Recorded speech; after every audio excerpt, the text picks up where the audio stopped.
Coming to you live from Radio Cayman Studio. For the record. For the record. Hear from your government officials, independents, and the opposition on issues that matter to you. The record. Engage in an open dialogue between residents and lawmakers. For the record. The record. Informative, impartial, insightful. This is your talk show. 1-800-534-8255. Your calls, your input. This is For the Record. And now, your host, Orit Connor. Good morning and welcome to For the Record. Whether you're here in the Cayman Islands, beautiful Cayman Islands, nice, cool weather, still getting that Christmas breeze if you want to say, or if you're listening overseas via the web, you may be in New York where you snowed in or you had to shovel snow like some of my friends there over in Queens, in Springfield Gardens, on off Springfield Boulevard. I won't call any names, but all snowed in there. Mr. Forbes, I hope you're doing okay. So if you're listening to For the Record, either locally or overseas via the web, I want to welcome you this morning. Of course, you know that For the Record is a show that has been produced and designed by the staff and management of Radio Cayman specifically for you, or listening audience, and it is designed to keep you abreast of issues as they arise and play out on the local, regional, and international scene. I'm your host, Orit Connor, and you can always join me on For the Record on Mondays, Wednesdays, and Fridays from 7:30 a.m. until 9:30 a.m.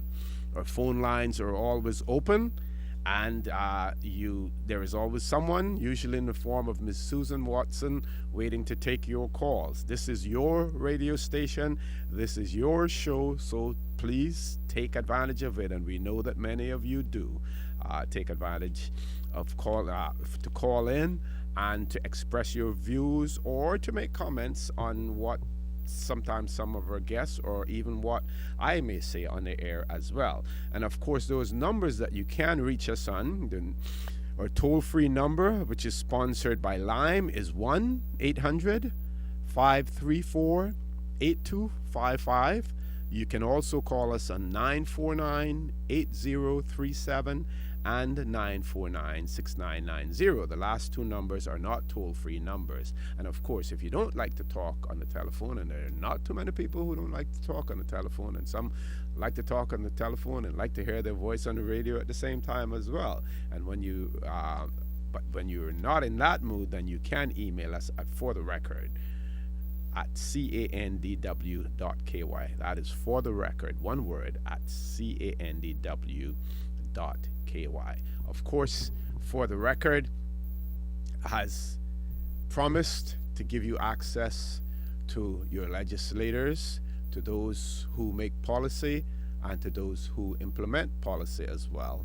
And today, I'm happy to say, and I'm happy to welcome the Honorable Leader of the Opposition, Honorable W. McKeever Bush, who has not been on the show for a while, but I have told you about that, and I've given you the reasons why he has not been on the show. But we're happy to have him back on today. We also have with us two of my regulars on For the Record. I almost call him my co-host at time. We have prominent local attorney, Mr. Steve McFeel, and we have accountant, Mr. Christopher Saunders. So, gentlemen, Mr. Bush, good morning and welcome back to For the Record. Thank you very much, Josie, and I couldn't find a worse day to to come because I'm suffering from the flu. Had gotten over it, and then I got wet up while sitting on the platform at Heroes Day, and I guess I took what old people took a cold, but the flu freshened back up, and so forgive my voice, but I am glad to be here. Thank you very much. Thank you, Premier. Mr. Saunders. Yeah, good Be morning. careful how you call me that. Oh, yes. That's the second time for the morning. You don't want another investigation because of that.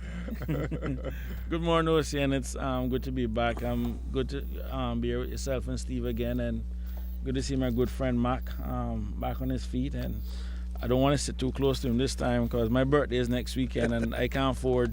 Actually, next Friday, I can't afford to be picking up my flu right now.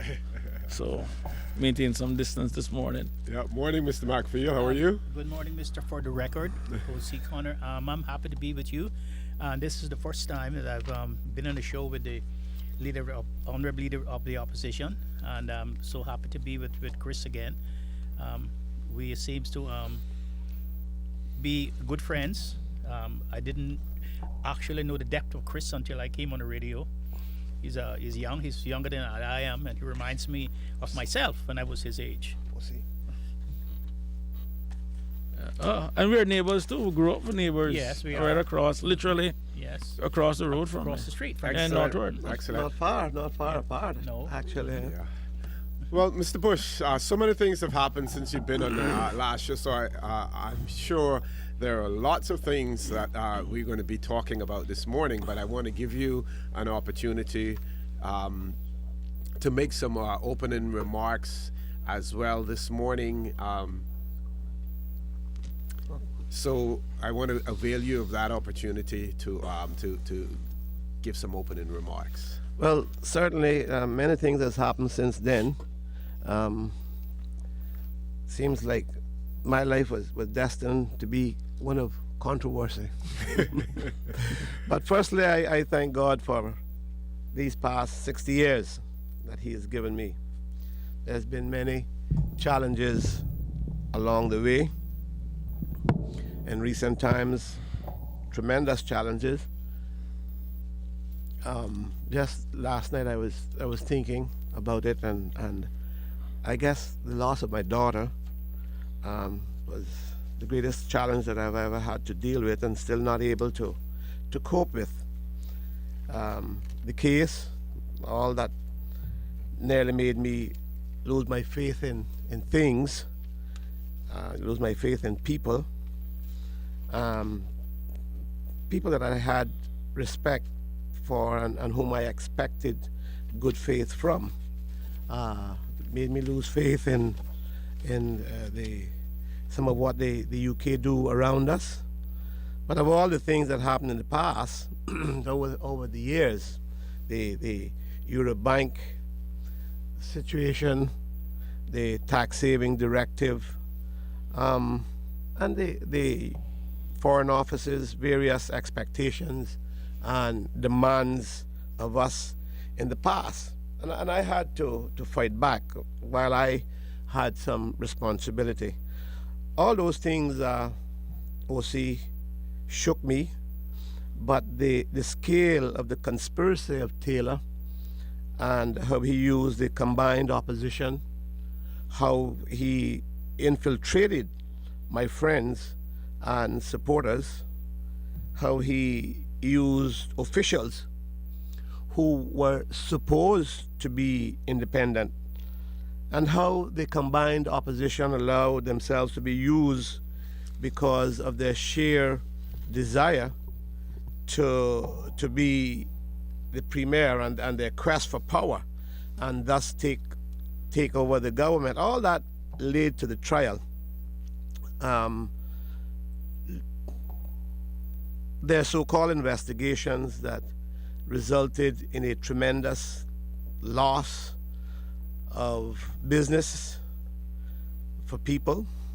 The banks made me move my accounts, made me move my mother's mortgage that I pay, that was always up to date.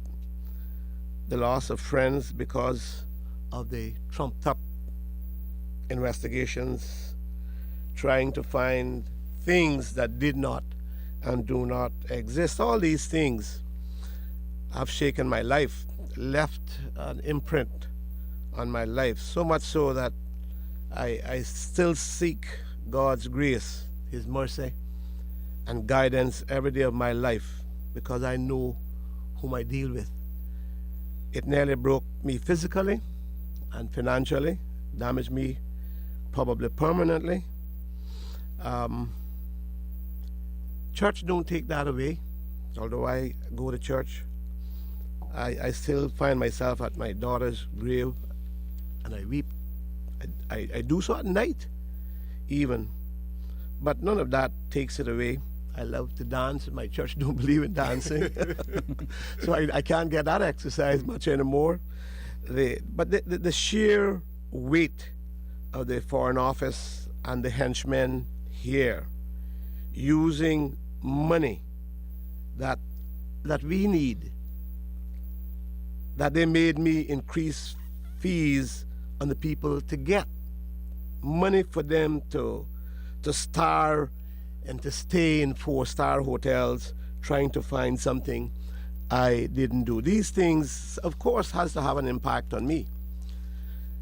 Couple of things kept me steady: a good wife, good family, good son, in-laws that believed in my honesty, some of my church family, the many good friends that believed in my integrity, and the thousands of others that have opened their eyes on the magnitude of what Taylor and the combined opposition did.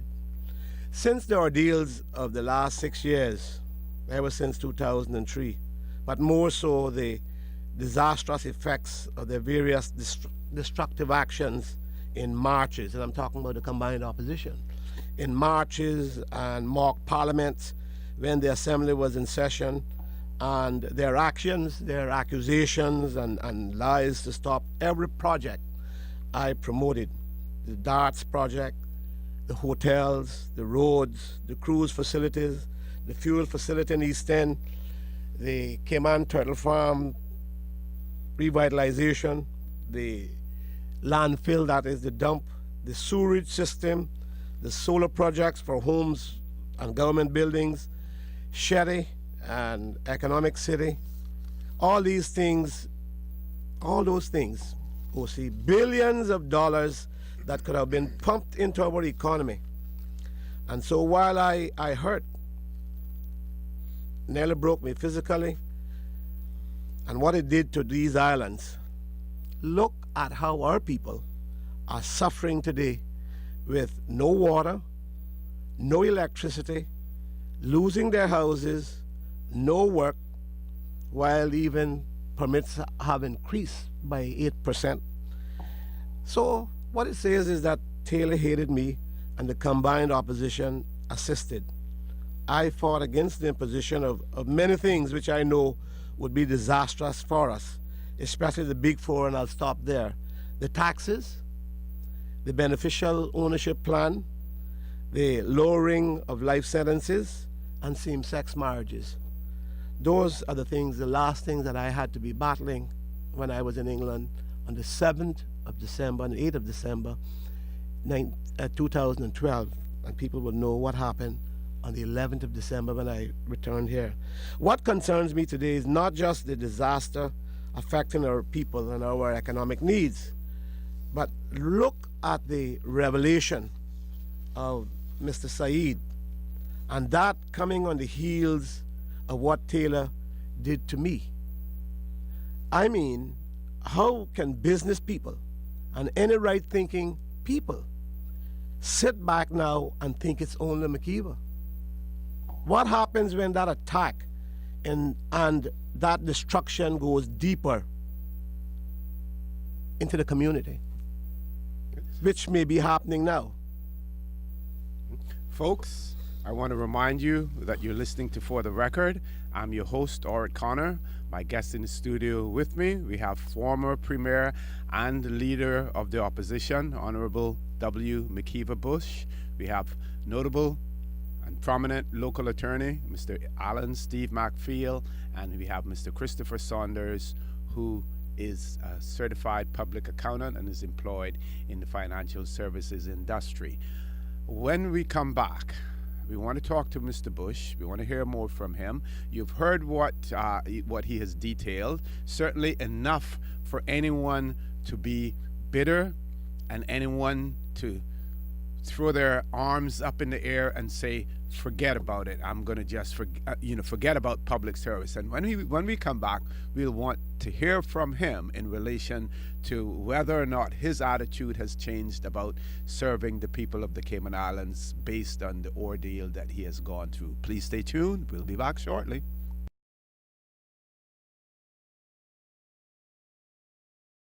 Good morning and welcome back to For the Record. I'm your host, Stuart Connor. My guest in the studio with me this morning, we have former Premier and now Leader of the Opposition, Honorable W. McKeever Bush. We also have prominent local attorney, Mr. Alan Steve McFeel, an accountant and a person who's employed in the financial services industry and who has been on For the Record on several occasions, Mr. Christopher Saunders. Before we went to the break, the Premier was talking about his trial. The former Premier is talking about his trials and tribulations. And when I say trial, I don't mean it as a pun, but his trials and tribulations that he has been through during his career as a public servant. And we know, even in the private sector, when people are fired from their jobs, sometimes some people react calmly and say, okay, I'll go and find another job. And then there are some who will go back into the offices and rain terror on their co-workers and everyone else. So, Mr. Bush, your reaction and your view on continuing public service in the Cayman Islands as a politician. Well, OC, I'm a public servant. I was elected in 1984, but I've been involved since the early 1972, I should say. But I knew about public service before then. But I am a public servant, and I recognize that being out front, and you're up in the leadership, you have to lead, you have to act. But that means you get shot first. And I certainly can't be bitter, and I had never been in it. If I had been bitter, I would have lost, not just physically and financially, but I would have lost mentally, because that's what being bitter does to you. And thank God my church and church family and friends kept me steady with God's help. No, it's not bitterness. But what went on here has to be taken notice of. People just don't think that this can just pass. Particularly when you see what Dr. Saeed has said and what we believe will come out of that. We just can't sit back as leaders and say, all is kosher and the economy is going to catch fire, as the present Premier is saying. That don't fix the problem. But for the future, I'm putting together a good team of young people, people who have knowledge of industry, who are able to feel people's needs and feel for the future. That is what we need today. We will go into that next election, God willing, and we will have someone throughout. And that's what I have to do, is to find that person, younger, to lead us into the future. I don't give up easy. If I did, I would have stopped long time ago. I wouldn't have won the elections, because there has been all sorts of stumbling blocks. When you read my book, and my book has been finished up to 2006. Now the next one will detail some more trial that people will not have imagined that I had to go through while sitting in that glass house. But no, I don't aim to give up.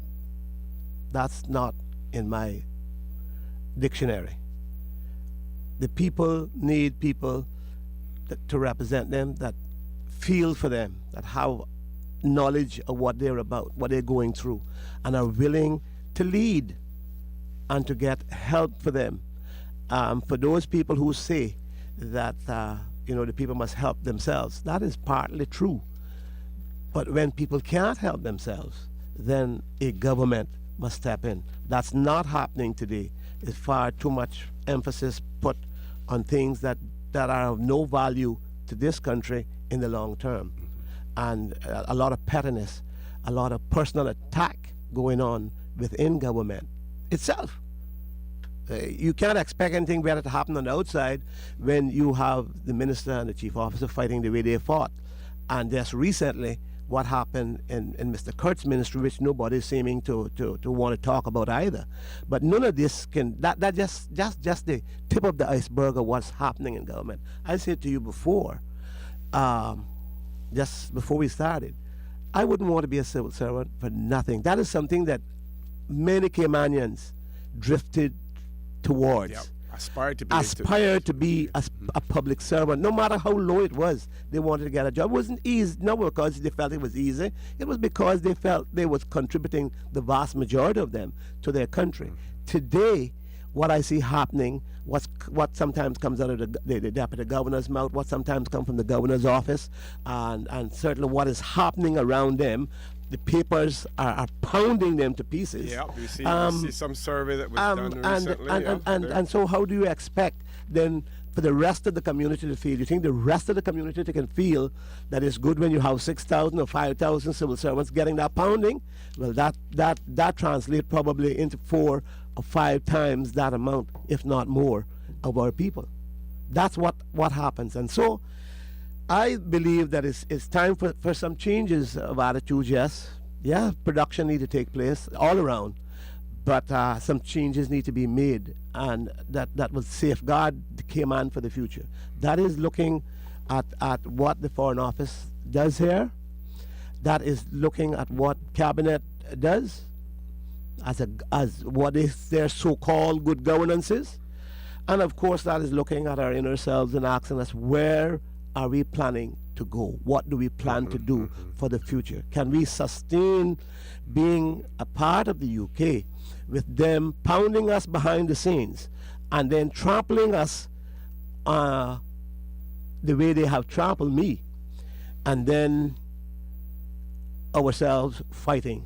Unity in the community, someone said, and that might sound like a slogan, but that is our greatest challenge for Caymanians, residents and others who live and move and have their being here, to be one with each other as much as possible, to understand that we need people here, for us Caymanians to understand that, and for those people coming here to understand that we want them to meld in, meaning that we work side by side with them. That is our biggest challenge, and if we don't pick it up and deal with it head on, it's going to ruin this country. Not just the murders that's happening around us. That's just part of it. Speaking of the Foreign Office, I think they have made it quite clear that as far as our policies or politics are concerned, and as far as any devolution of any more authority to our politicians here, that we've probably reached the point, in that. I think any further negotiations, with them are not likely to bear fruit as far as that is concerned.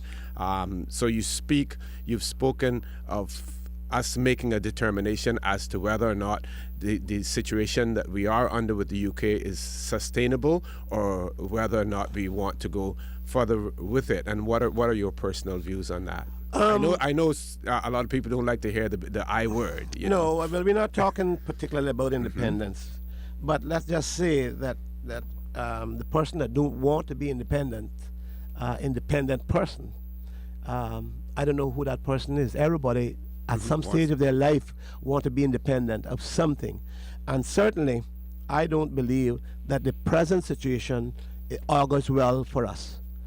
Anybody telling me that, then I said, go think again. As I said, maybe it'll be 10, 20 years from now. However, it is not something that we have to shy away from. We have to educate our people and our young children as to what to expect. And what do we expect? And what the United Kingdom expects? Do they expect to pound us into the ground? What do they want us to just to be a tourism destination? What do they want us to be? Are we in the right order of things under the Foreign Office, or would we be better off under some other office in the UK. These are things. I do not believe that United Nations will sit back if we say to them, we are being treated wrong. I don't believe that they are going to sit back and say, no, there's nothing else. Yeah, yes, one of your territories, Bermuda, can have all she wants, but the Cayman Islands must sit back and be bossed around and shoved around, and their people taken up and all sorts of things done to them, and then you must be satisfied. No, no, no, no. Not in this day and age. Folks, I want to remind you that you're listening to For the Record. I'm your host, Art Connor. My guest in the studio with me this morning, we have former Premier and now Leader of the Opposition, Honorable W. McKeever Bush. We have prominent local attorney, Mr. Steve McPhail, and we have Mr. Christopher Saunders, who's an accountant and employed in the financial services. We're talking about anything and everything. We're going to go to a time check now. After the time check, you will get the news as usual on Radio Cayman. Please stay tuned because we will be back after the news.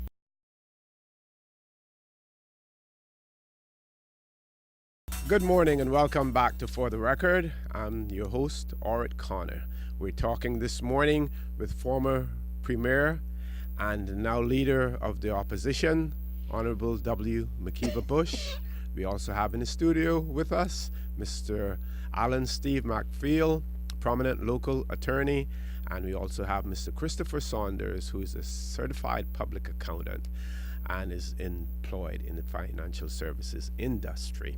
I want to remind you of our phone numbers because our phone lines are open and you're free to call if you have any questions, comments to make to our guests this morning. Our toll-free number is 1-800-534-8255. You can also call us on 949-8037 and 949-6990, and you can also email us at For the Record, that is one word, For the Record at CANDW.KY. Don't wait until we get to the last half hour and everyone try to squeeze their calls in.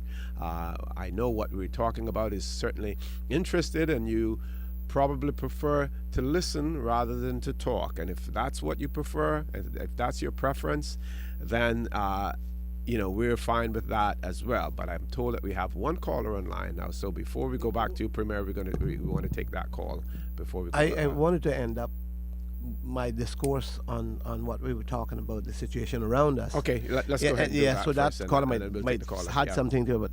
But what I wanted to say here is that I'm not saying that we must go independent now. That is not my mandate, nor my party's mandate. I'm saying that we must look at where we are and what is happening to us all around. Bermuda, for instance, is certainly not better than Cayman. But for that to happen, there needs to be unity among us. And so, for instance, I asked the opposition to allow me one more minister, which the UK had agreed on, if the opposition would. I needed my load lightened. The opposition didn't agree. They wouldn't even agree to the councillors I found a way to put in. Look at them today. Look at them today. So that just tells you how people can turn around. The surplus, I left it. The projects, I left. They just opened the Cayman Brac Airport. We had that going. Mr. McPhail was the chairman of the building committee and had it going. But with all those things, I must be concerned with the economic plight of our people. And we'll talk more about doubt. the economics in the Cayman Islands and the economy and where we are, where we think we should be, and where we're probably heading as well. Let's take that call in. Our caller, good morning and welcome to For the Record. Yeah, good morning, Mr. O.C. Good morning, Mr. Bush. Good morning, Mr. McPhail and morning. Mr. Sander. Morning, Amjad. Amjad. First, I think it's very good to always to hear from all these nice people in your studio and to know the situation in this country. And we always been informed, especially intelligent conversation. I have a straight and forward question to Mr. Bush. Mr. Bush, that those who stood by you in the election and after the trial, Elio, Captain Eugene, and Mr. Mike. I can. Mike Adam. Mike Adam, yes, sorry. And those three, you know, they never betray Mr. Bush. Recently, there's a speak, or people are talking in the community and everywhere. You know, they see that Mr. Roston Anglin was in your birthday. They never see Mr. Elio Salaman there. So there is a talk that there is something under carpet being cooked. And those talks, you know, they affecting our party, as you know. And we need you to speak straight and forward to this matter. And so can people who talking in this country, so they know what is the issue, is those who betray you coming back to the party, or there is anything like this? I'm sorry to ask such forward and question. You know, Mr. Bush, I always support you, always will, and I always believe you the right man to serve this country. You the right premier for this country. You done great work, great things to the people of this country, and that is why I will always support you. And Mr. Sander, I think you are fine, good gentleman, who intelligent, have good ideas, and we hope we see you MLA next election. And Mr. McField, I think you're one of the people, a storage of historical issues about Cayman. You are a very fine gentleman who we all greatly respect, and we always listen to you, and we always learn from you, because you a school who can teach, like me, who come to Cayman from couple of years, who can learn about this country and can learn things about this country. Thank you. Have a nice day. Thank you, Amjad. You do too. Also. Thank you, Hamjad. Certainly, no one can question about you being a forward person. But just let me tell you, Amjad, I can't respond to foolishness. This is and hearsay and lies. You know, my grandmother used to say, you can lock up from a thief, but you can't lock up from a liar. Exactly. And so there is nothing on the, just because I know you have stated publicly who you support and where you support, and I appreciate that. There's nothing swept under the table. I cannot be bitter. I did not hold the party myself. There were friends and supporters that held the party, and certainly there were many people that could not be there. Because they tried to keep it as small as they could, as that's what I understood. Anyway, I certainly cannot respond to those sorts of things because they are not true.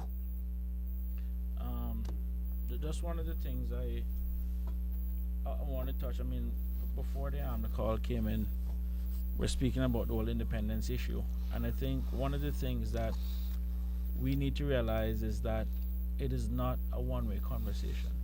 It's a two-way conversation in saying that what about the UK, what it is that they will also want. I mean, we have seen constant polls in the UK where you look at the younger generations and they will say to you that they don't understand why we still have a monarch. You know, we need to get rid of the Queen.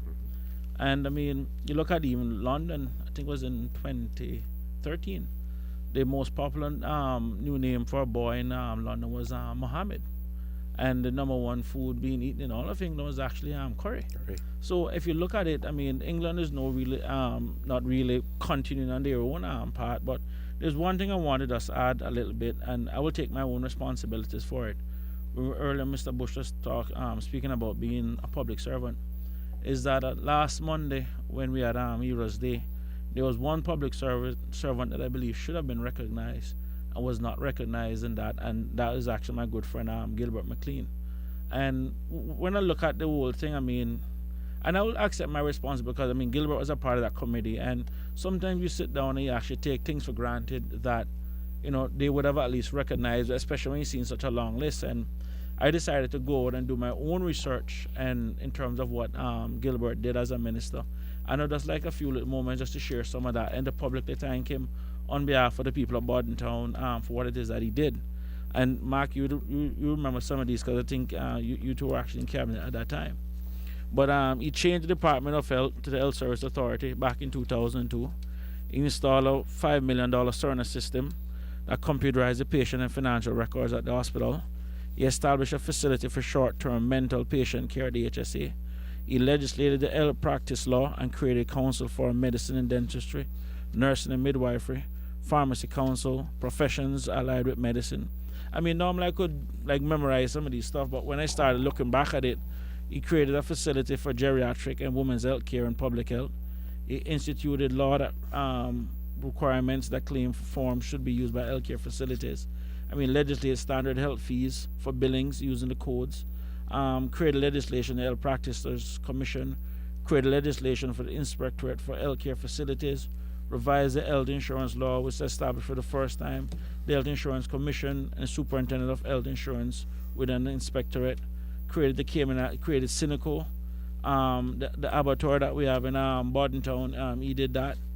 Repaired and refurbished the Bordentown District Clinic right after Hurricane Ivan.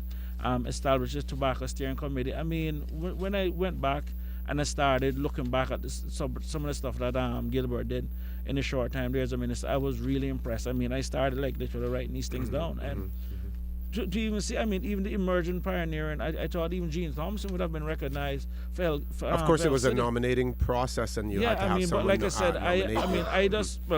You sit down, you see a big facility like that, you sit back and you say, well, someone must. I mean, and I mean, they were capable people on the committee, and like I said, I would accept responsibility because I just took some things for granted. Gilbert was on that committee. That I mean, the fact that even the PPM government would have put him there, clearly they would have recognized that he has some contribution or some knowledge of the health industry. So you just took certain things for granted, and then I was really surprised when I didn't. So rather than I guess criticize the government for leaving him out, I would just like to publicly thank him. And on behalf of many of the people in Bordentown for what it is they did, and also the Cayman Islands. He did a lot of work. Certainly. We have 2 callers online. Let's take those callers now. First caller, good morning, and welcome to For the Record. Good morning, Mr. Wood. Good morning, Mr. Hurlston. How are you? Good morning, sir. Thank you. Morning.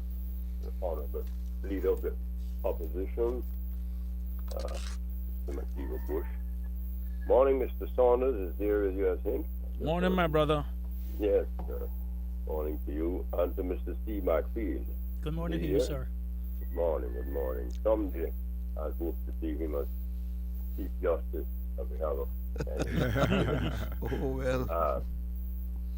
well. You know, you're speaking a little earlier on of independence, and maybe I just joined the show, so I just heard when Bush was talking about that. The main ingredients, of course, are financial independence. Nobody has helped us for many, many years, so it's not the financial independence. The main ingredient is that famous word of Winston Churchill when he said, courage is the first of all human qualities. It guarantees the honest.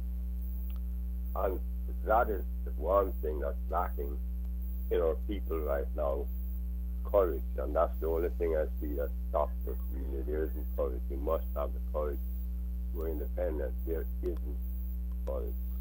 And if you don't have the courage, no point in trying for it. We can, of course, try to get a much more autonomous type of constitution where we are give much more power to elected representatives, because I have always believed in a full democracy, which we cannot be as a colony. I mean, it doesn't take any great intelligence to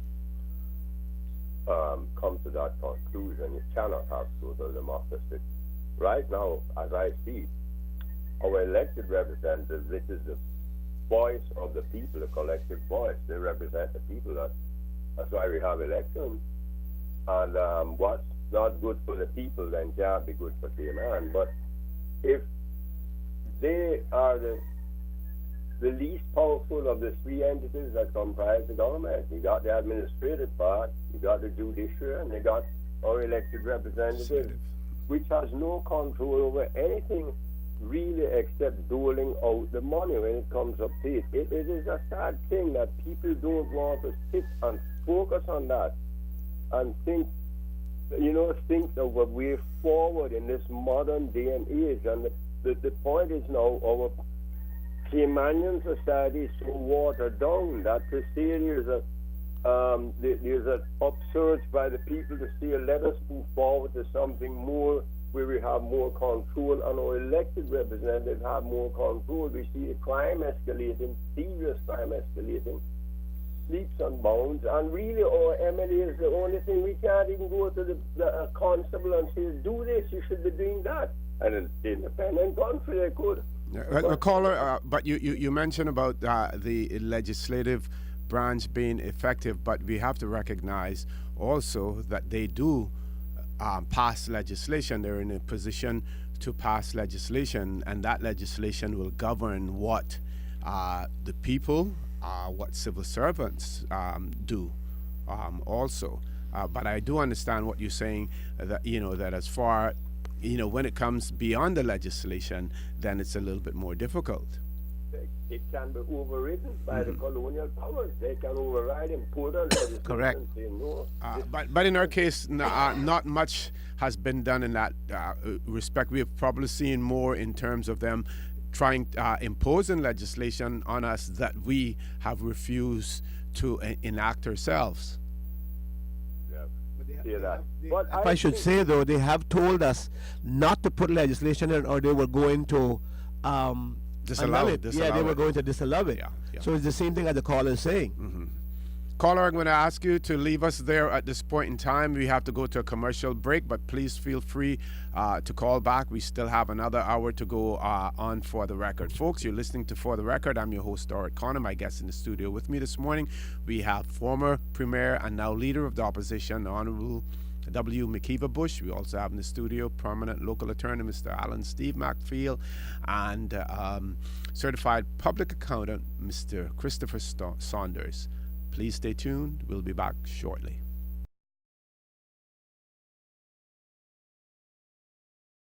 Good morning and welcome back to For the Record. I'm your host, Stuart Connor. My guests with me this morning, former Premier, now Leader of the Opposition, Honorable W. McKeever Bush, Mr. Christopher Saunders, and Mr. Steve McFeel. We have two callers online. We're going to go straight to those callers now. First caller, good morning and welcome to For the Record.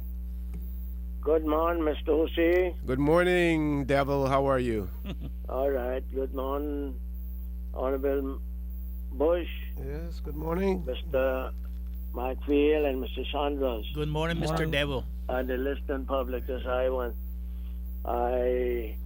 didn't get a chance to listen to all of what was said. I know independence was talked about, but I don't want to get into that now because that was something I preached about for years. We should have meetings concern it, but leave that alone. I want to go to the meeting the police had the other night at the town hall, at the school hall, that concerned the crime in West Bay.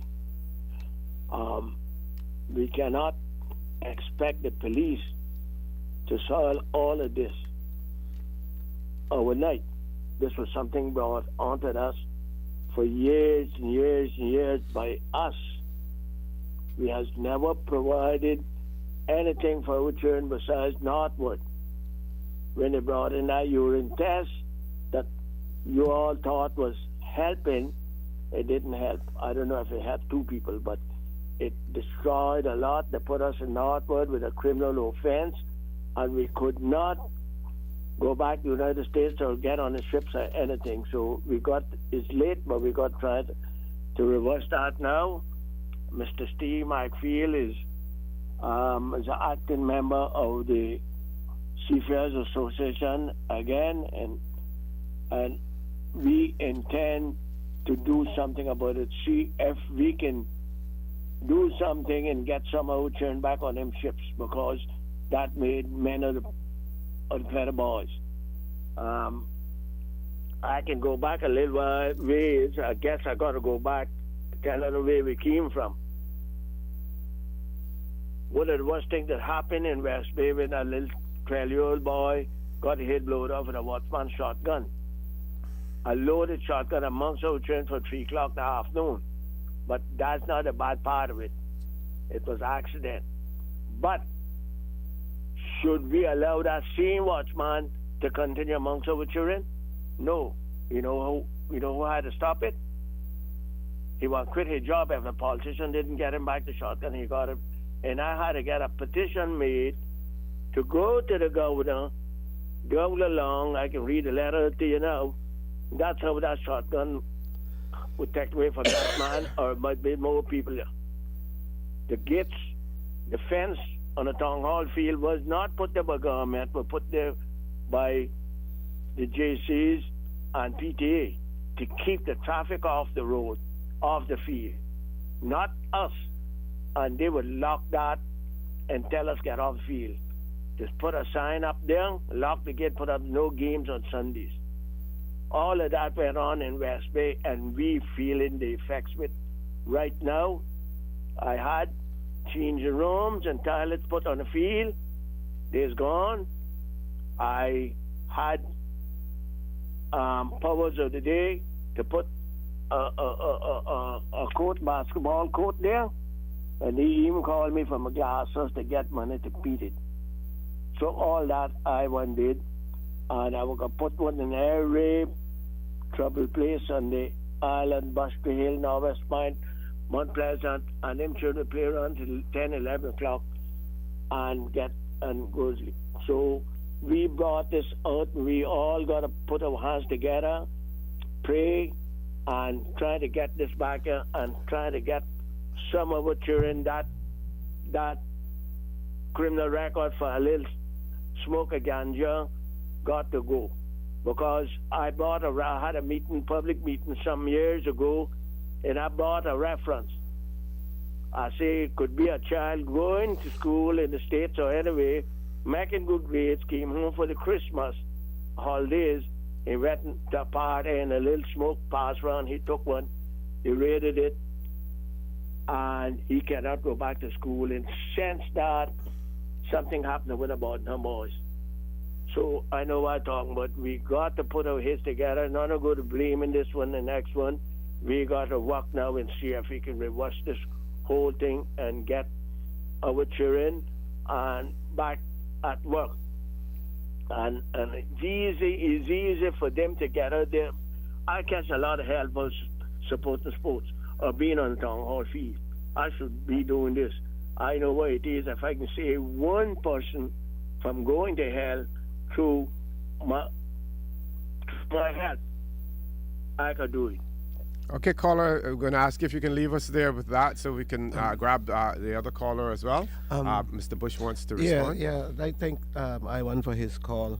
There are football fields in every district since 1994 when I was minister. There are basketball courts in Bosun Bay, Northwest Point, and Birch Tree Hill. And I'm only saying that there are things that the young people can do. He's completely right about a lot of things he has said.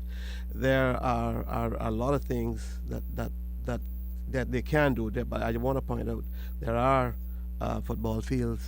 Now the district has 2 at 8 Bush. One of the football club is trying to get another one, and then there's a town hall school field, which the government has always said must remain as a school field, but the public can use it as organized as possible, and much as organized now. And Iwan is right that he has helped with a lot of it. In fact, some of the land that we bought, we couldn't go to the politicians of the day, so we went and organized and got Iwan to go. That's how that got done. But one of the biggest problems we have, and talking about crime, is the gangs. When it was said by the then minister that there were no gangs and there were gangs in school, that's when it actually had deepened to that point, and it was not taken notice of, and there was not agreement that there were gangs. But I certainly want here to say that we are, and we sincerely extend our condolences to parents of the family of the deceased young people, and certainly I want to be positive and helpful There are enough meetings. No, we don't pay the police to do the social work, but we pay them to deal with the crime that comes from the fallout of a developing country. That's what you do. You pay your security forces for, and they are well. Police management is well paid. There are enough meetings, police and otherwise, that are not productive, but just PR gimmicks. I couldn't go a couple of nights ago. I was in bed with the flu. I plan to gather though in West Bay, church leaders in West Bay, together with other persons to talk about education and prevention of gangs. That meeting will discuss help with academics, social involvement, and goal setting for the future. It will involve not only the youth or the young person, but parents and other guardians and family members, as well as educators, because I feel that we must continue to equip the young person to find and enjoy the various alternatives, those that we have, such as the facilities that we have built in every district, and new ones, other ones that might not call for a building or a field, but they must find alternatives to the destructive behavior and tendencies. I certainly believe that we must help parents wherever we can and where they are willing to be helped. Other guardians as well, improve and practice supportive and beneficial responses to their young person to be able to respond in various ways. We need certainly to utilize our people, whoever they are. We do have good people like Sister Linda Macfield, who has talked to me about some of this, and I will be contacting pastors and others that will be useful in this exercise this month to get that done. When I say that, in February. I have started a process, and I certainly will do as I have said here, because I think it needs to be done. Thank you, Mr. Bush, for that. We have two more callers. Next caller, good morning. Welcome to For the Record. Good morning, Mr. Connor. Good morning, Mr. Steve, Mr. Bush, and Mr. Saunders. Raymond Scott here. Good morning, Mr. Scott. How are you? Good morning. Yes, sir. And actually, you all have heard me numerous times, but this morning I'm in a state of depression, frustration, aggravation, you name it. I have to call the Judicial Department on exercising their authority here in Cayman, the lawyer judge, where they're imposing. Actually, someone had a case here for expired insurance, and the man was given 2 weeks suspension of license, disqualified for 2 weeks only. And I'm saying this, a biased judicial system. That man served 2 weeks without his license only. I have the same thing, and they're giving me 52 weeks, 1 year suspending my license for, and that's supposed to happen today. And I'm the breadwinner of my family with my 2 young children, three children to support, and it will be a total destruction to my livelihood. I was driving my truck with expired insurance accidentally and didn't remember about it. The truck was off the road for about a month and couldn't afford the money. Did you have a lawyer when you went to court? And did this other person, who you said was treated more favorably than you, do you know if they had a lawyer in court with you? No, they did not have a lawyer. The other person that got 2 weeks disqualification, they did not have a lawyer. Okay, I'm going to interrupt you for a second. Just have Mr. Macfield, make some comments in relation to it. Mr. Macfield, anything? Well, Mr. Scott, I'm not privy to the facts of your case and to the facts of the other case in which you related, but I can tell you, on the area here, you admitted that you didn't have insurance. And so from that fact alone, that you're subject to disqualification, because the law says so. It's a mandatory disqualification for driving without having insurance.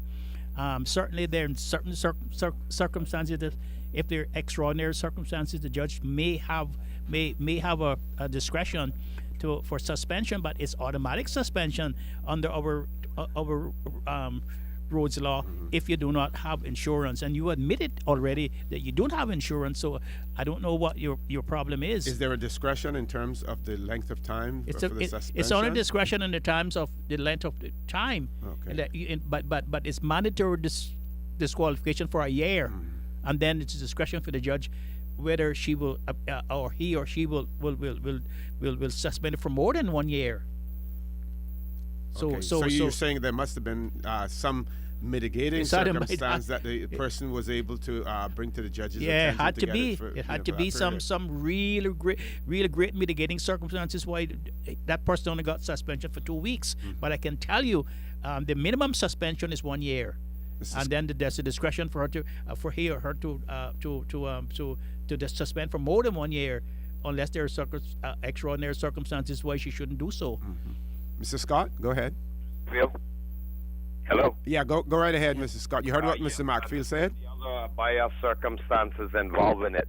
When I was stopped by the police, they give me a ticket and give me 48 hours to comply.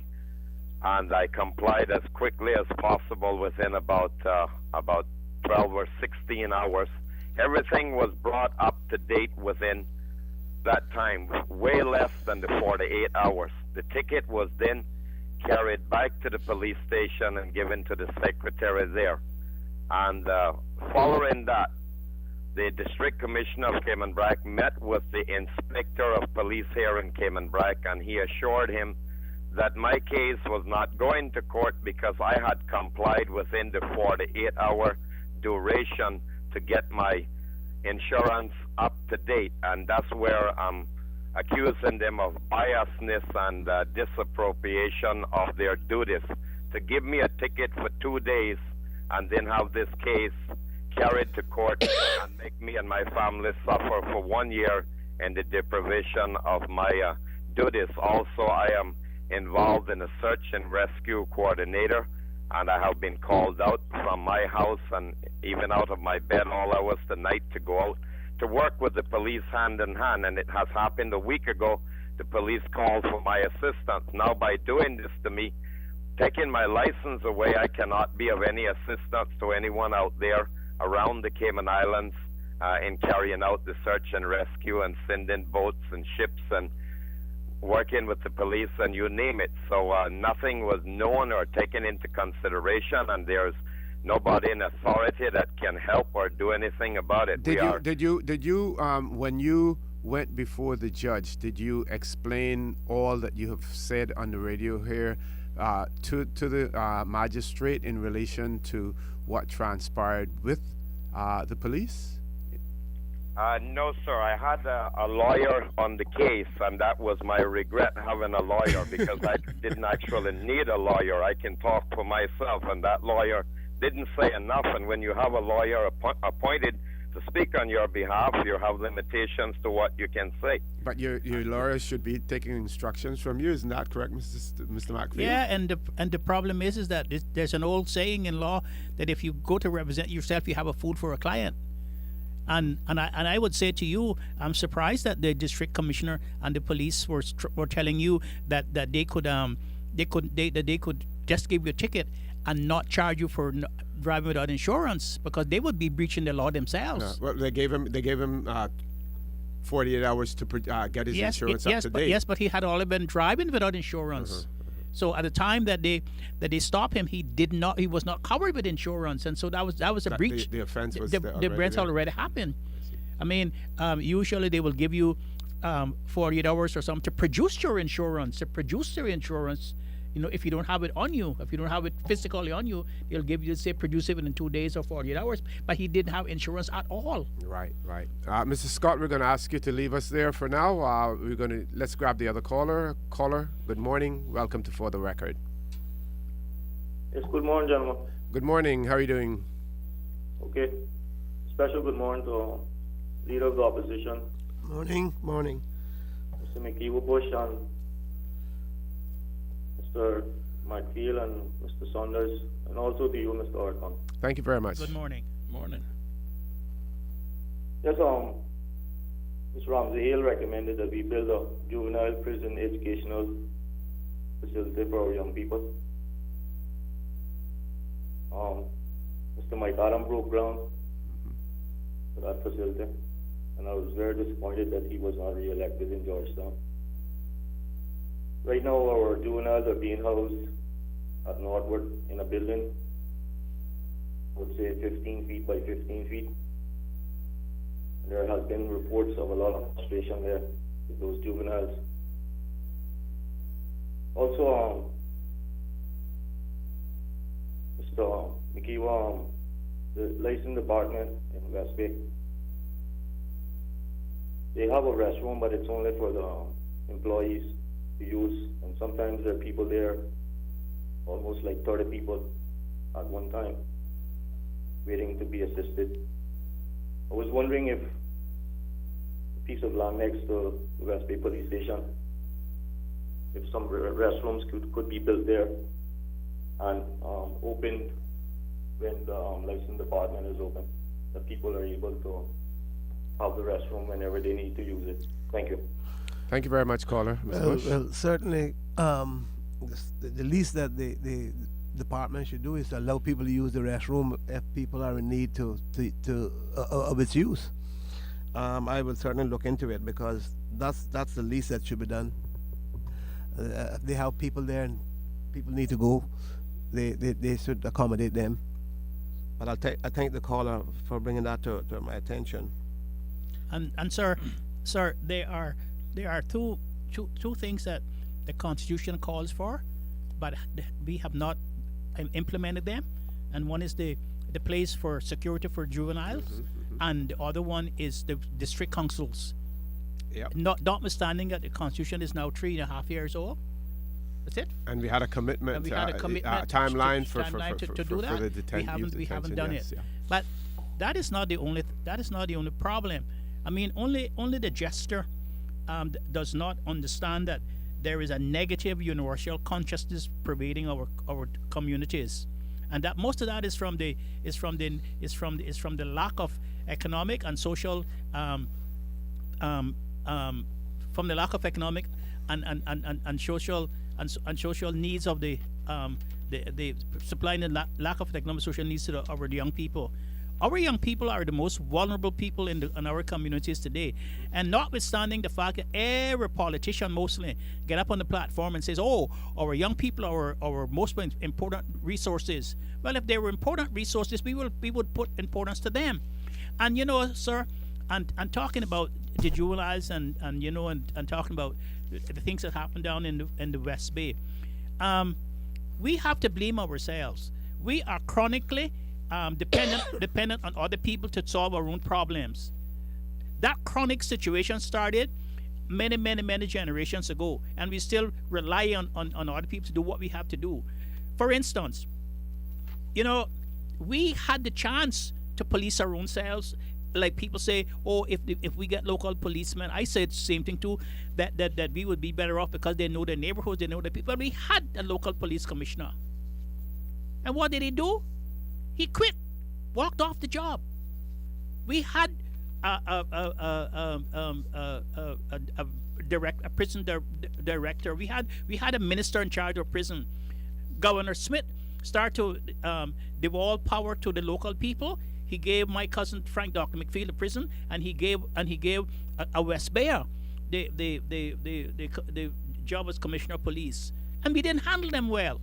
And so now they're saying, well, you can cry and you can say that Baines is this and Baines is that and the police is that, but they're saying we're going to stick into our guns because when you had the chance, you didn't step up to the plate.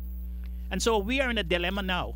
We are in a dilemma now where the most vulnerable, the most natural resources, the most special resources of our country, our young people, are going down the drain. And soon, if this continue, we are not going to be able to continue our existence in this country, because all our young people, the people who carry on life after us, will be gone, or they will have criminal records. I understand that 20% of the people in this country have criminal records. 20% of people. That's high for 60,000 people or 55,000 people, as they say, because when you look at those numbers, when you crunch those numbers, some 24,000 people in work permits, or 21,000 people. That leaves 36 something thousand people left. And when you look at that, half of the 35,000 people are old people and children. And so you're looking at a working population of something like 20 something thousand people. And when 20,000 of them has criminal records, that doesn't ring good for the country. That rings disaster for the country. And a country like with those kind of numbers will never succeed. I just need to say something, because I have to go to another meeting, but I just want to, I guess, leave with this, and for our people to understand something. At its peak, the British Empire had a population of 458 million people. At that time, around 35 million people were living in England. And when you think of the kind of cunning and resources or whatever it will take for 35 million people to keep an empire of 458 million people intact, you have to give the British credit. If there's one thing that they have mastered over the centuries of dominance, is divide and conquer. I always hear old people say that the strength of the oppressor comes from the mind of the oppressed. And unfortunately for us, we do live in a society that is quite fearful and quite passive. I have many cousins and sisters, and the difference, I guess, between them and me is the fact that I did my high schooling in Kingston and I did my college in New York. And I'm glad my father sent me to Kingston. I mean, he decided he didn't want me as the only boy growing up around 4 females and being a little sissy. And I chose New York, I guess, just following my uncle's footsteps to some extent. But the impact in terms of growing up in those two places had a real positive influence. But also what it showed me to some extent is, I mean, I get accused of being outspoken, I call it radical and everything else, and that's fine. But when I look at what it is that I'm outspoken about, and people consider that, I guess, some kind of something that's different, it actually demonstrates how fearful our people are. And people really don't understand the power of fear. I mean, from 1513, Machiavelli basically started, I mean, the modern architect of political science started encouraging people to, as leaders, you push fear. Because fear is what keeps people in line. And we have a fearful society, and I can tell you one thing, people just need to start rising up, start believing in themselves more, and this is how we're going to move this country forward. Anyway, I got to run, I have another meeting, but I really wish I could continue because the show is just getting eaten up now. Yep. I have another commitment I've got to go take care of. Thank you very much, Chris. Folks, we're going to go to the headline news at this point in time. Please stay tuned. We'll be back shortly. Good morning and welcome back to For the Record. We're on the last half hour of our show. With me, we have former Premier and now Leader of the Opposition, Honorable W. McKeeva Bush. We also have Mr. Steve Macfield, prominent local attorney, and Mr. Christopher Saunders, who is a CPA and employed in the financial services industry, has left us at this point in time. Mr. Macfield, in his discussion, talked about juveniles, and I just want to point out that Section 6, subsection 3 in our Cayman Islands Constitution Order 2009, and in our Bill of Rights, the Bill of Rights section of it, that Section 6(3) talks about juvenile prisoners, and it says here that juvenile prisoners shall be segregated from adult prisoners, and every juvenile prisoner shall be treated in a manner appropriate to his or her age and legal status. And if he or she is an unconvicted prisoner, and unless he or she is earlier released, shall have any criminal proceedings against him or her pursued with the greatest possible expedition. So when they're charged, they should the prosecution should be expedited, But even more important, they should be segregated from the adult population. And the question is, Mr. Macfield, are we compliant with our Bill of Rights? We're not compliant, and that's the problem that we have. And people are arrested and prosecuted, and sometimes it takes weeks before they come to court, especially juvenile people. That is unconstitutional. That is wrong, and we have not paid the attention that we're supposed to pay to that. And the Constitution says shall. It doesn't say may. Right. It's So obligatory. yeah, exactly, and so those are some of the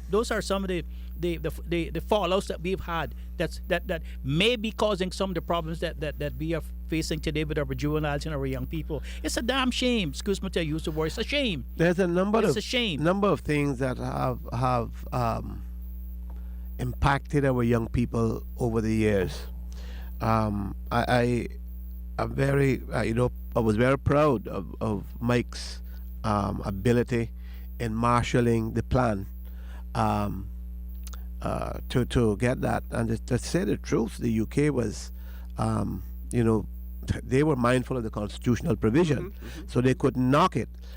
They did talk about the cost of it, and then that was revised. And they did give us a time frame, frame which to get it to done. get it They gave us done. 2 years And to get it done. to get it done. And Mike moved, and the cabinet supported him every way we could. Unfortunately, when this government came into being, nothing has moved forward. But Steve hit the nail on the head. A number of things have impacted them. A number of things would have impacted them before they reached the facility they went to. But nevertheless, being in contact with all the criminals, that don't leave. We can only imagine as we read what could take place. Okay, thank you, Mr. Bush. We have about one caller. We have one caller online, so we're going to take that caller, and then after we come back from that caller, Mr. Bush, we have about 20 minutes left, less than 20 minutes, because we'll do another break at at about 9:15, and I want to give you and Mr. McFeel an opportunity to touch on some of the topics that you wanted to to talk about to our listening audience as well. Let's take that caller now. Caller, good morning and welcome to For the Record. Good morning again to you, Honor. Good morning again, Mr. Good Hurstad. morning, sir. I just wanted to say, when listening to Mr. Maxfield, what he just said, it was something I wanted to make a point on. And it's so important that we honor these things, that we put it in place. If we're given the chance by Great Britain, the colonial powers, put it into place since they agreed with it, the Constitution. And the shall. So it means it must be done. Must be done. The U.S. government, when they give you your citizenship by nationalization, it says plainly on it, you shall not, I will not swear allegiance to any foreign potentate. That's what it says. And it says country of former citizenship, even though they allow you to hold another passport, it says country of former citizenship. So their citizenship is a priority. Just showing you that what they say priority, which I unfortunately not do. But what I was going to say is this. We have an opportunity, and I know this, and why I'm saying this, that try and educate our people as to what independence means, because it might be inevitable as we see the onerous restrictions and regulations that are coming upon us with that will completely go against the grain of our natural. Every country has a natural a culture that we abided by for centuries and whatever, and it's in us, and we might have to find it so onerous on us to change our whole outlook on life that we might say, enough is enough. And it may sound stupid, but it can come to that situation. Why not educate our people now? We had a lawyer come down here to talk about some very, very differences with our type of way of life.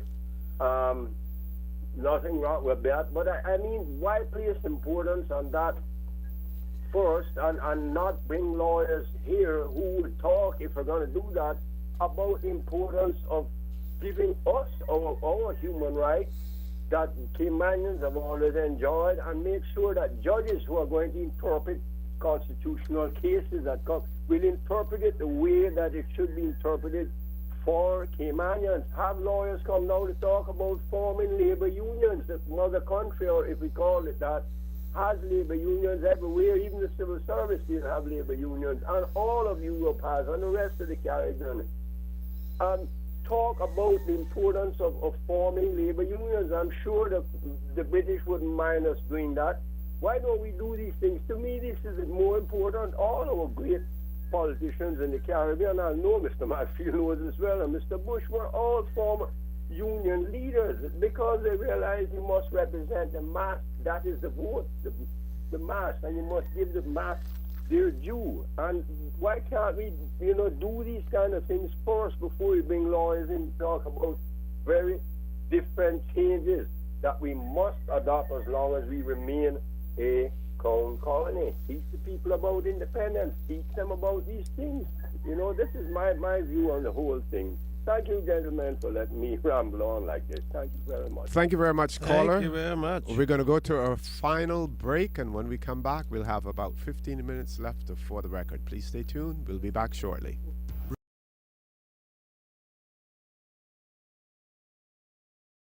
Good morning and welcome back to For the Record. I'm your host, Stuart Connor. My guests with me, former Premier and now Leader of the Opposition, Honourable W. McKeever Bush, and Mr. Alan Steve McField, prominent local attorney. Mr. Bush and Mr. McField, the floor is yours for the rest of the show, except for my final spiel that'll come.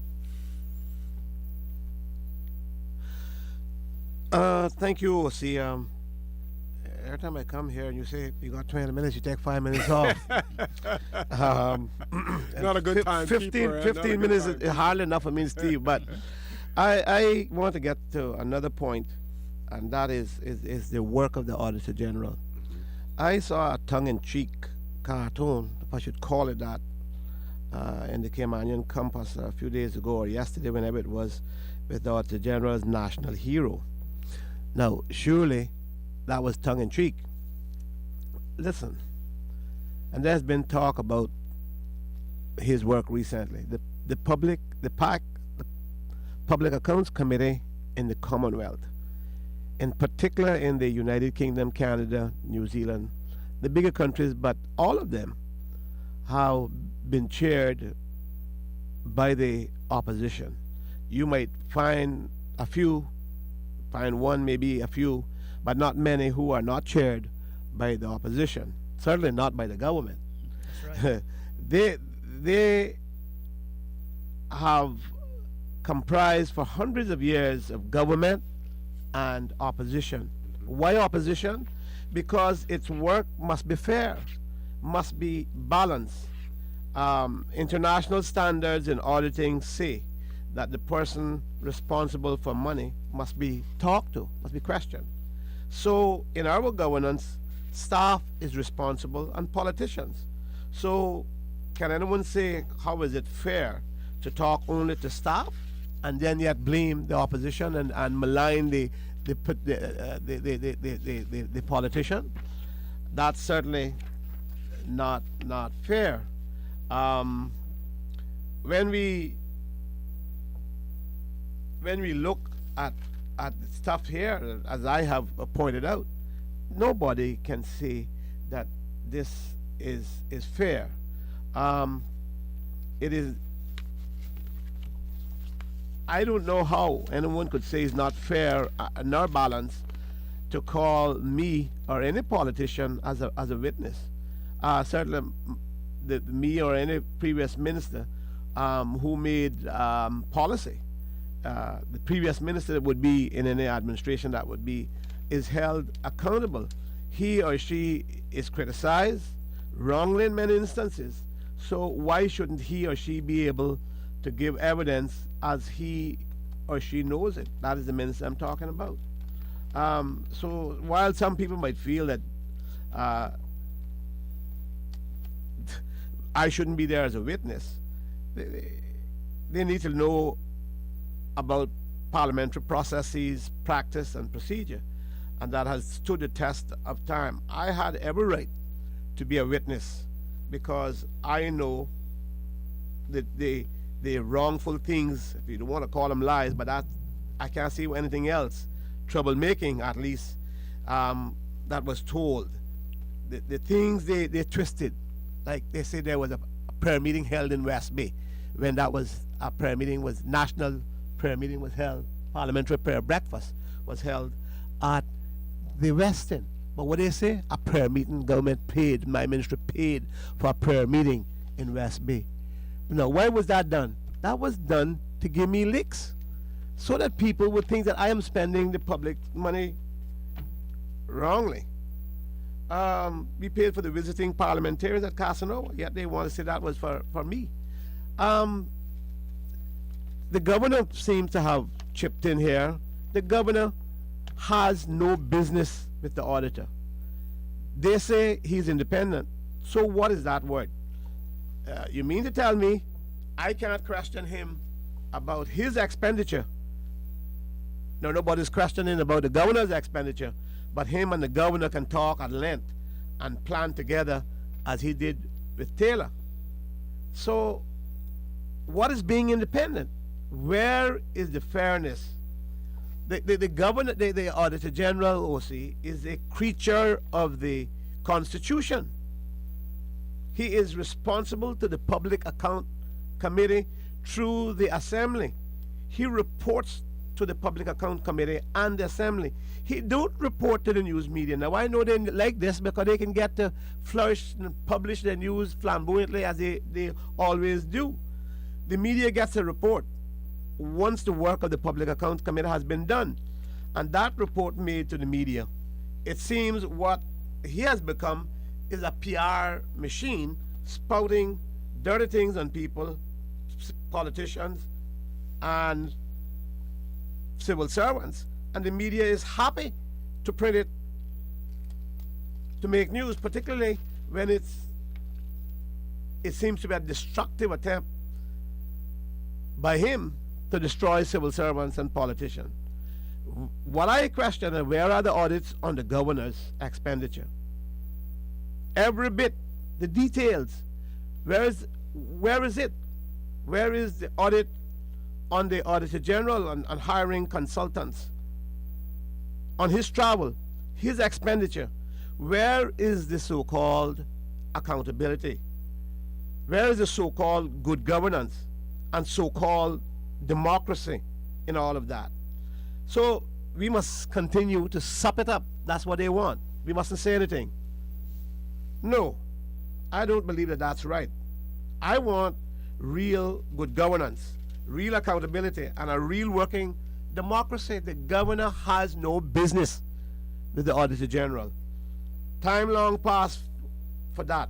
What is good for the goose must be good for the gander. When they talk about me not wanting good governance and the Auditor General, let me just give them a little bit of history. Auditor General is in the position because we, in our administration in the 90s and in the 80s, myself and Roy Borden, particularly us, go find the records, we worked hard at protecting Asdale and the other one after him. But it was real independence. We didn't interfere with him. We sat on the Public Accounts Committee. I think Roy, the president now of ICCI or UCCI, sorry, was the chairman, and we wanted a more democratic Cayman. So we put in place measures that made us more democratic. The Complaints Commissioner law, who put that in place? We did. The Conflicts of Interest law, who put that in place? We did. The procedures for FOI, who put that in place? Remember, the present government passed it, but they wouldn't do anything about it, right? So it couldn't apply to them. We put the procedures in place for FOI. The FFR, we had to put that in place because of the deficits and the expenditures, huge expenditures of mall all over the place, buildings all over the place with no money and contracts going out. I took a motion for the standard in public life. So, when they talk about what I want done, people don't know the things that I've tried to get done, and some of the things that I've done that is probably passed over their heads, or some of them don't want to. They don't want to acknowledge the work. Selective memory. Oh yes, they have a very selective memory. No, we are very much in favor of an Auditor General and him being independent. But he must be independent. He cannot be a lapdog, a lackey for the governor who wants to set up premiers or any other politician and make them look bad, take us to court for something that could have been a simple civil service review. That's what my case could have been, if you want to go back to that. Yet they utilize them, the Auditor Generals, to do their dirty work. And that is not being independent. Time long past, it stopped. Okay, Mr. McPhail? Well, supporting what Mr. Bush said about the Auditor General, his office, Section 114 of the Constitution says that there shall be an Auditor General whose office shall be a public office, and power to make appointments to the office of Auditor General, and to remove or exercise disciplinary control over any person holding or acting in that office is vested in the governor acting in his or her discretion. It goes on to say some more things, but one of the most important things it says about the Auditor General, it says the Auditor General and any person authorized by him or her to act on his or her behalf shall have access to all books, records, reports, and other documents relating to the accounts referred to in the Section 3. And it says the functions of the Auditor General and the accountability of the posts and the audit office shall be further prescribed by law. We do not have an Auditor General's law. Now, it goes on to say, in the exercise of his or her functions, the Auditor General and any person acting on his or her behalf in the exercise of those functions shall not be subject to the direction or control of any other person or authority, save the Auditor General is answerable to the Public Accounts Committee of the Legislative Assembly and must attend upon the committee as at its request. So not answerable to the governor. Exactly. No. The Auditor General shall submit reports on his or her activities to the Public Accounts Committee of the Legislative Assembly at least twice every year and as requested by the committee. Now, how that is interpreted in many other civilized jurisdictions is that the Auditor General first sends his report to the Public Accounts Committee. They then make their recommendations or report and make a report on it, and then that goes to the Speaker. And then the Speaker lays that before the House. And then it becomes a public document. Mm-hmm. What we have done, we have changed the law in Cayman, we have changed the standing orders in Cayman to the opposite.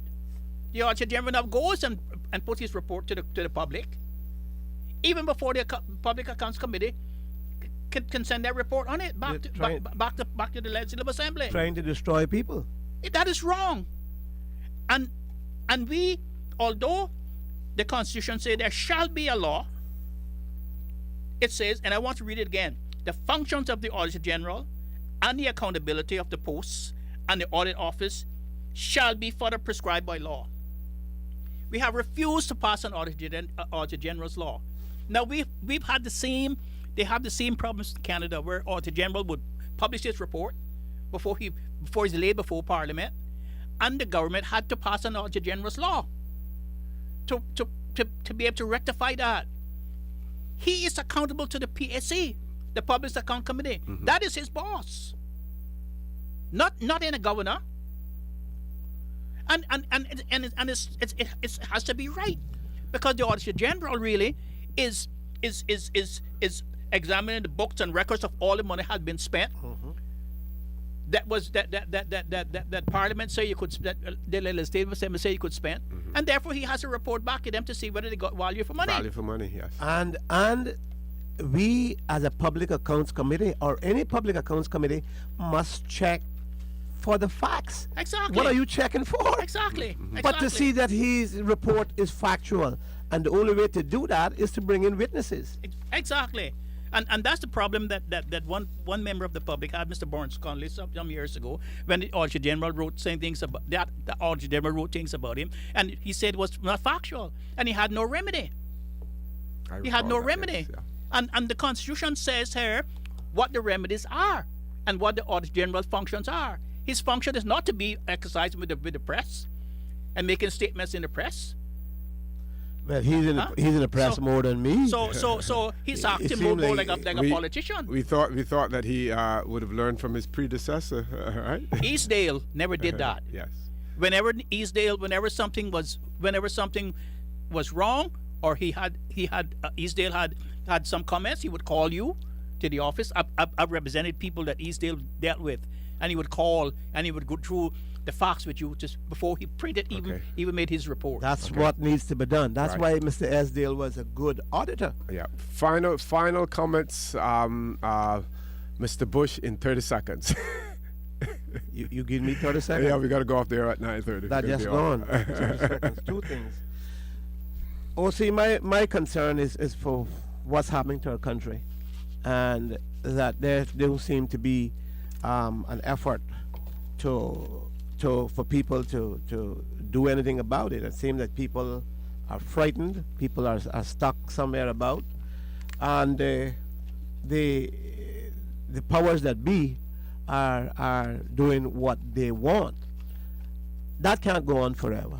But on top of that, we have a very bad economic situation, the plight of our people. The government criticized me, cursed me, accused me about every single thing they could. The DART project, the Shetty, Economic City, the roads, the hotels. Even today, they just opened up the airport in Cayman yesterday. And that was something we started. But they cursed us about it. They accused us about everything, trying to make things look as black as possible. I say it was too much money we were spending. Yes. Now we want to know how much they're spending. I still don't know how much they're spending on that charter plane they got there. We still need to find that out. But listen, all that, as far as I'm concerned, that was the dirty politics that kept the country at bay. That is the dirty politics that kept put our people in the bad economic plight they are today. What I have always done is to try to help people. So I want to see a more prosperous Cayman, a better Cayman. That's what I fight for. People to make money, their business to make money, and to have their mortgage to save their homes just to be able to live.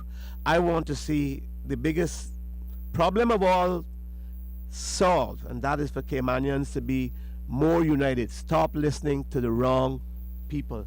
Before I close, let me remind people that the churches and others that I will be contacting them, or my office, my staff will be contacting them about an event, a meeting that I need to have with them about education and prevention of gangs and young people at risk. It will discuss the academics, the social involvement, and a set goal setting for the future. I'm hoping to have people outside the district come in and talk with us. Sister Linda McField is one name that I think, because she just seems so interested in young people and the situation like that. And so I want to remind them that I will be contacting them so that we can get together to make a plan to deal with problems in our community. Folks, I want to remind you that you've been listening to For the Record. I've been your host, Dorit Connor. My guest in the studio with me this morning, we have, or had, still here though, the former Premier and now Leader of the Opposition, Honorable W. McKeever Bush, prominent local attorney, Mr. Alan Steve McField, and Mr. Christopher Saunders, who is employed in the financial services industry. I want to quickly remind you that we are our brothers and our sisters keepers. There's always someone out there who's less fortunate than we are, and I ask you to extend a helping hand to them. If you can't do that, then give to a word of charity. I also want to ask you to think not of those who want, but of those who need. I ask you to have a great weekend, a safe weekend, and you can rejoin us on For the Record on Monday morning. Take care. Have a great weekend. Stay safe.